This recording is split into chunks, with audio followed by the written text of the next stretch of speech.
Good morning बेटा। आप सभी का एक बार फिर से स्वागत है आपके अपने यूट्यूब चैनल एस्कोसली एजुकेशन में। और बेटा आज हम कर रहे हैं हमारी थर्ड क्लास की हिंदी का 13th लेसन चुईया का विवाह। तो बेटा हम अपना ये लेसन पढ़ लेते हैं। गंगा के तट पर एक ऋषि नहाकर जब आचमन कर रहे थे तो किसी बाज के मुख से छूटकर एक चुईया उसके हाथ में आ गिरी। बाज ऊपर लेके उड़ रहा होगा, चोंच खुल गई होगी और वो चुईया नीचे गिर गई ऋषि के हाथों में। यह देखकर ऋषि ने उसे पत्ते पर रख दिया। बाद में अपने मंत्र बल से उसे कन्या बनाकर अपनी स्त्री को सौंप दिया। उनकी कोई संतान नहीं थी। ऋषि की पत्नी उसे पालने लगी। जब वह कन्या विवाह योग्य हुई तो उसने ऋषि से कहा, क्या आप नहीं जानते कि हमारी बेटी के विवाह का समय बीता जा रहा है। चूहा को उसने लड़की बना दिया था ना ऋषि ने। हाँ, ऋषि ने जवाब दिया, तुमने ठीक कहा है, मैं इसे किसी योग्य वर को सौंपना चाहता हूँ। अगर उसे अच्छा लगे तो मैं सूर्य भगवान को बुलाऊं। सूर्य भगवान के आने पर ऋषि ने अपनी बेटी से पूछा, बेटी क्या तीनों लोकों को रोशनी देने वाले सूरज देवता तुझे अच्छे लगते हैं? लड़की ने कहा, यह तो जलाने वाले हैं, इनसे भी अच्छे किसी और को बुलाइए। ऋषि ने सूर्य से पूछा, क्या आपसे कोई बड़ा है? सूर्य ने कहा, मुझसे बढ़कर बादल है जो मुझे ढक लेता है। सूरज जब निकलता है और बादल हो जाते हैं तो हमें दिखाई नहीं देता ना बेटा सूरज। ऋषि ने बादल को बुलाकर बेटी से कहा, बेटी तुम इससे विवाह कर ले। बेटी बोली, यह डरावना है, इससे भी बड़े किसी व्यक्ति को बुलाइए। ऋषि ने बादल से पूछा, हे बादल तुमसे भी बढ़कर कोई है? बादल ने कहा, मुझसे बड़े पवन देव हैं, उनके थपेड़े खाकर मैं हजारों टुकड़े हो जाता हूँ। तो कहते मेरे भी टुकड़े हो जाते हैं, तो पवन देव मुझसे ज्यादा बड़े हैं। ऋषि ने पवन देव को बुलाया और बेटी से पूछा, क्या पवन देव से विवाह करना तुझे पसंद है? उसने कहा, पिताजी यह बहुत चपल है, इससे भी बड़े किसी व्यक्ति को बुलाइए। ऋषि ने कहा, हे पवन देव क्या तुमसे भी कोई बड़ा है? पवन देव ने कहा, पहाड़ मुझसे बड़ा है, बलवान होने के बावजूद भी मैं उससे टकराकर रुक जाता हूँ। ऋषि ने पहाड़ को बुलाया और बेटी से पूछा, बेटी यह तो ठीक है? तो उसने कहा, पिताजी यह कठोर और अचल है, किसी दूसरे को बुलाइए। ऋषि ने पहाड़ से पूछा, क्या तुमसे भी बढ़कर कोई है? तो पहाड़ ने कहा, मुझसे बढ़कर चूहा है, जो अपनी ताकत से मुझे छेद डालता है। इस पर ऋषि ने चूहे को बुलाकर लड़की से पूछा, बेटी क्या चूहों का राजा तुम्हें पसंद है? उसे देखकर लड़की बड़ी खुश हुई और विवाह के लिए तैयार हो गई। यानी कि फिर उससे उसने विवाह कर लिया। अब बेटा ये तो था हमारा लेसन। अब कर लेते हैं इसके शब्दार्थ। अचल यानी कि शिथिर, जो चलता ही न हो। आचमन तो हाथ में हथेली में थोड़ा जल भरकर हम जो पीते भी हैं, है ना। अब क्या है? चपल, चंचल, तट, किनारा। मंत्र बल, मंत्र की ताकत से। योग्य, लायक। बेटा इनके अलावा भी कोई और तुम्हें शब्द ऐसा कठिन लगे जिसका अर्थ नहीं पता हो तो कमेंट बॉक्स में लिख देना, मैं उसका तुम्हें अर्थ बता दूंगी, ठीक है। अब आगे हैं इसके क्वेश्चन आंसर, है बेटा। ऋषि को चूहा कहाँ मिली? कहाँ मिली थी ऋषि को बेटा चूहा? बाज के मुख से छूटकर चूहा ऋषि के हाथ में गिर गई थी। हाथ में गिर गई थी ना, जब वो पानी का आचमन करने वाले थे तो उसकी हाथों में गिर गई थी वो। ऋषि की लड़की ने सूर्य देव के लिए क्या बात कही? क्या कही? कि यह तो जलाने वाले हैं, जला देते हैं सब कुछ को, तो मुझे इस वर से शादी नहीं करनी है, किसी और अच्छे को बुलाइए। पवन देव ने पहाड़ को अपने से बड़ा क्यों बताया? क्यों कहा कि पहाड़ मुझसे बड़ा है? क्योंकि पहाड़ से टकराकर पवन देव भी रुक जाता है।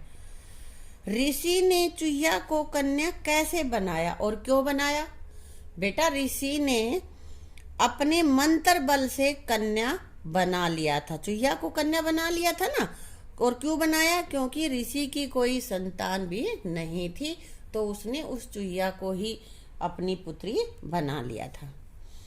अपनी लड़की के विवाह के लिए ऋषि ने किन किन को बुलाया? किस किस को बुलाया था ऋषि ने? ऋषि ने सूर्य देव, बादल, पवन देव, पहाड़ व चूहों के राजा को बुलाया था। इन सब को बुलाया था शादी के लिए। तो लड़की ने चूहों के राजा से ही शादी की, क्योंकि वो भी चुहिया ही थी, चुहिया से ही लड़की बनी थी वो, है ना। किसी बाज के मुख से छूटकर एक चुहिया उनके हाथ में आ गिरी। यह देखकर ऋषि ने उसे पत्ते पर रख दिया। आप अपना अनुभव बताएं जब आपने किसी जीव को बचाकर उसकी देखभाल की हो। बेटा तुमने भी की होगी कई बार, कोई चिड़िया घायल हो गई, कोई भी पक्षी या कोई पपी हो गया होगा घायल, तो उसको तुमने उसकी मरहम पट्टी की होगी, तो वो वर्णन तुम्हें लिखना है अगर किया है तो। नहीं किया तो मत लिखना, ठीक है बेटा। आगे है, कहानी में आपको सबसे अच्छा कौन लगा और क्यों? तो कौन लगा बेटा? कहानी में मुझे सबसे अच्छी कन्या बनी चुहिया लगी, जो अपने अनुकूल वर से विवाह करना चाहती थी, ठीक है ना। अगला है हमारे पास, ऋषि बार बार लड़की से उसकी पसंद पूछ रहे थे। इससे ऋषि के बारे में क्या पता चलता है? क्या पता चलता है बेटा?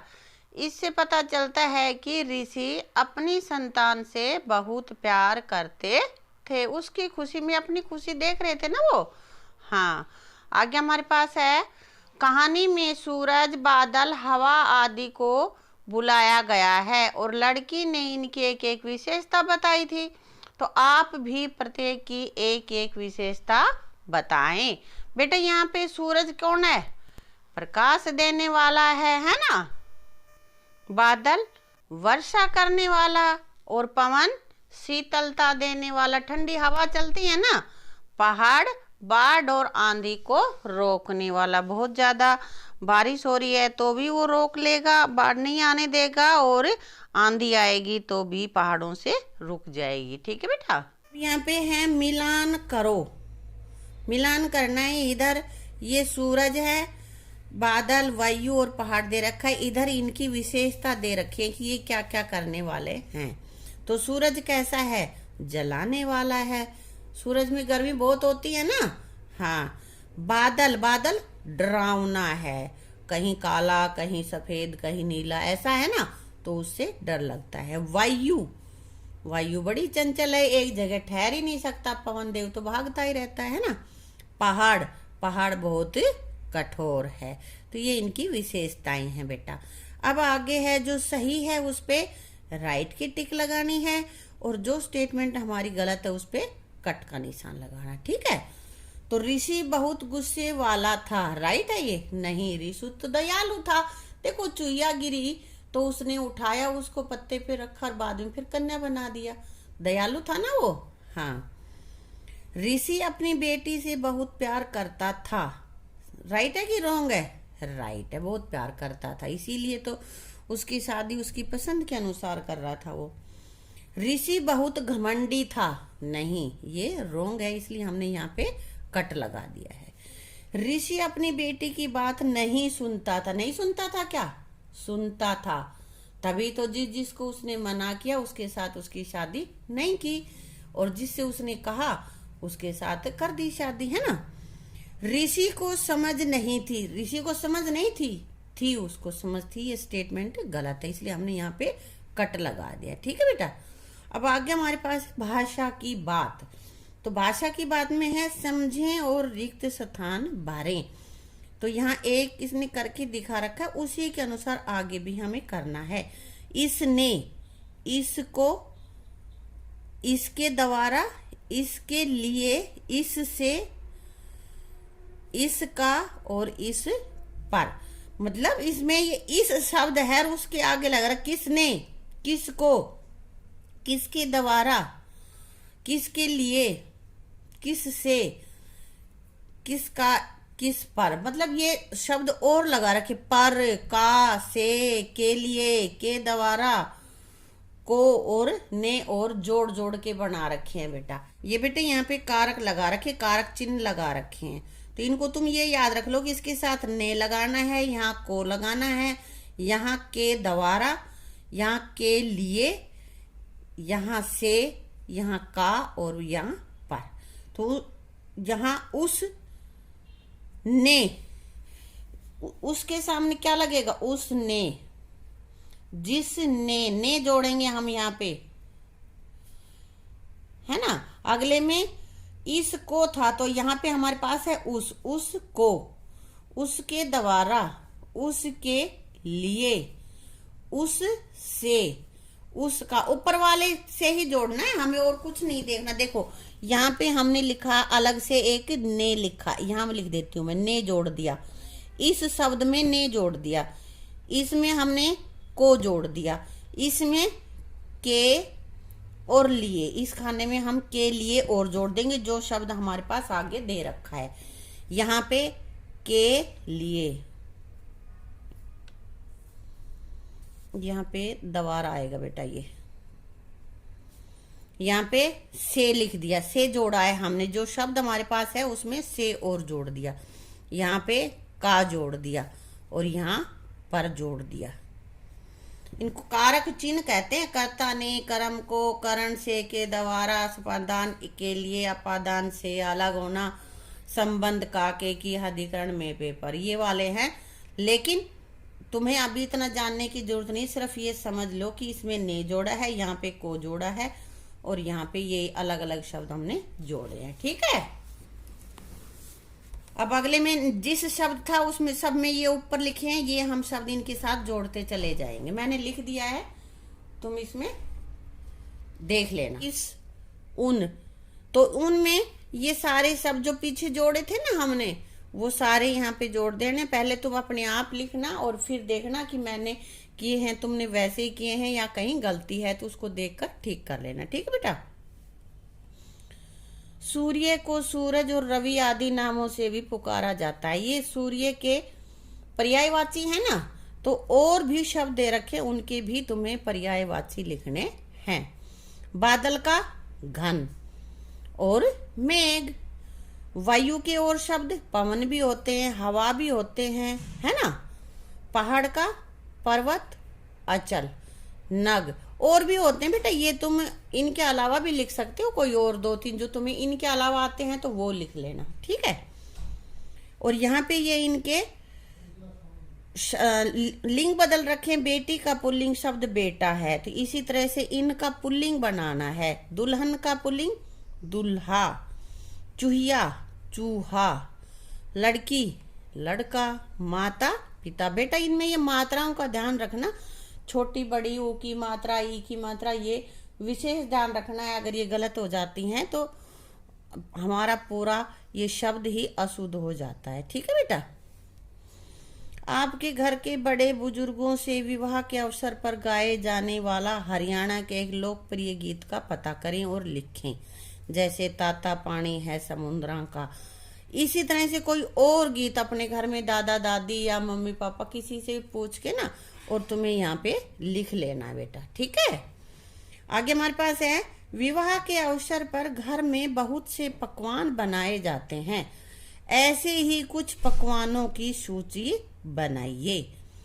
तो बेटा क्या क्या बनते हैं विवाह शादी में? इतने बनते हैं बहुत सारे, लेकिन थोड़े बहुत हम यहाँ पे लिख देते हैं। जैसे लड्डू, जलेबी, मिठाई बनती है अलग अलग तरह की, पूरी, सब्जी, शाही पनीर, मूंग का हलवा, गाजर का हलवा, बहुत सारे बनते हैं ना।